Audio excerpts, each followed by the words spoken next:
Hello, welcome back to 9 Years in China. It's Old Kenny. Today I'm going to talk a little bit about actually teaching, being a teacher in China. And if you're thinking about being in China, if you're watching this video, I'm going to just share a couple things with you and make you think, okay? Teaching in China is an incredible experience. It's what you make of it, though. All the things that you see on TV about China, yes, some of it may be true. Most of it is not. When you are actually here, you're going to come into a place that if you allow it, it's going to dig right into your heart. The people are wonderful. They're so accommodating and willing to share their life with you. Do not come to China if you have a fixed mentality about how you're going to do things, because living in China, working, teaching, it's all about compromise. And believe me, when I first came to China, I fought the system a little bit. You know, I'm the big American guy, but I learned quickly how I can get things done and not step on too many toes. One thing, there's a huge difference between students in America and the teachers in America versus China. In America, we really don't care so much about the teacher. It's you got to go to school, you got to, take a test, you got to do this, you got to do that, and after school's over, you probably can't even remember your teacher's names. In China, they are being educated all the time. From a very young age, they're going to some kind of little school. Their parents may be paying for online English education. They may be having tutors, college students come into their house. It's all about learning, because they want you to grow up and be the best person you can be. And that's very ingrained in the Chinese mind. Even in middle school, they have a test to know what high school you're going to go to. It's called Zhongkao. And so everything's a competition. There's so many people want what you may want. In high school, the Gaokao test, the college entrance exam, it really marks their life. And then here you come as a foreign teacher, whether it's a big school, a little bitty school in a village, or whatever, and you're another step in their life. Now, they may have had, depending on the city they were in, they may have had a foreign teacher before, maybe in a language school, or maybe they had a foreigner come in and visit, like I would often do, come in and visit, share a few stories, talk to them. But when you are actually the teacher, you have a lot of responsibility.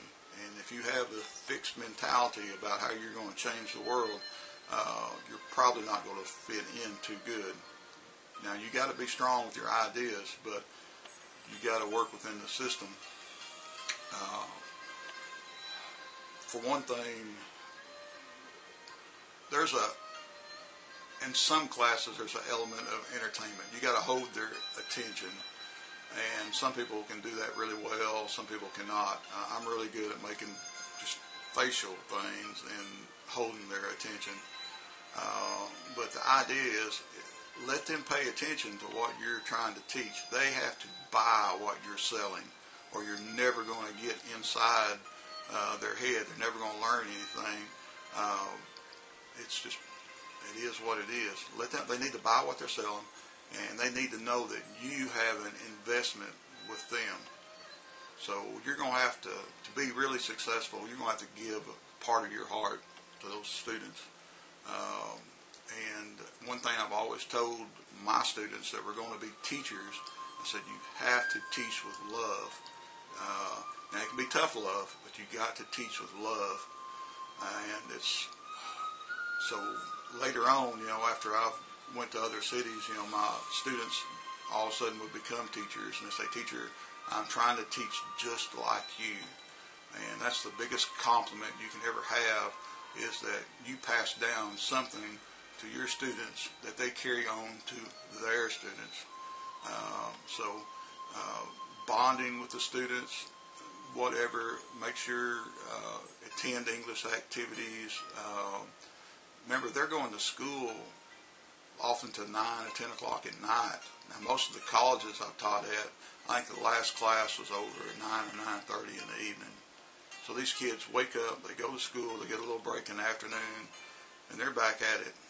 It's nonstop, and you, as a foreign teacher, you're part of it. Play your part. Do what you got to do. Let them students learn to trust you. You got to build that confidence within them. Remember, they don't. A lot of times, even English majors, they might not understand everything you are saying. You don't expect them to understand everything. Don't speak too slow. Don't speak too fast. And always ask them if they have questions. Now, they'll be afraid. You might have to point at somebody. Do you have a question? Can I help you?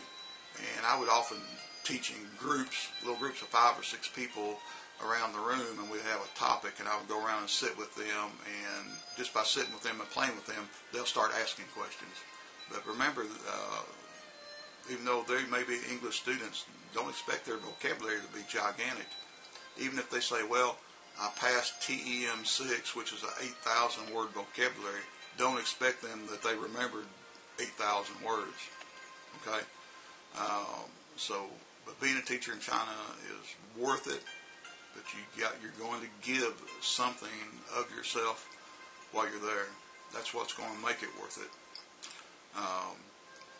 Your fellow teachers, usually I never expect much help from a fellow Chinese teacher because they're worried about their English. Everything's about saving face.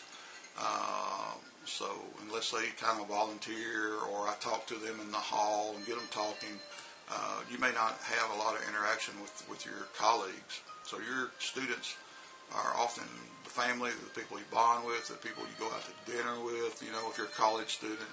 If you're teaching the little kids, it's really difficult to teach the little ones without a Chinese teacher helping you because they need to understand what you're talking about. So there's all kinds of different levels. And I'm speaking to you right now as a college teacher. They've had English for a while. They're trying to learn. It's hard to remember. They don't get to practice that much. So your class is where they really get to practice. So 45 minutes, a week. If you're really lucky, you have them for 2 periods, and you really get to kind of work your magic. But that's not much in the great, in the great theater life. Those couple hours a week is still not a lot when you're trying to learn a language. But anyhow, if you want to teach in China, do it. But just be ready to give something to yourself and just have a lot of fun. Okay? But if not, don't go. So anyhow, enjoy. I hope you enjoyed this video. Don't forget to subscribe.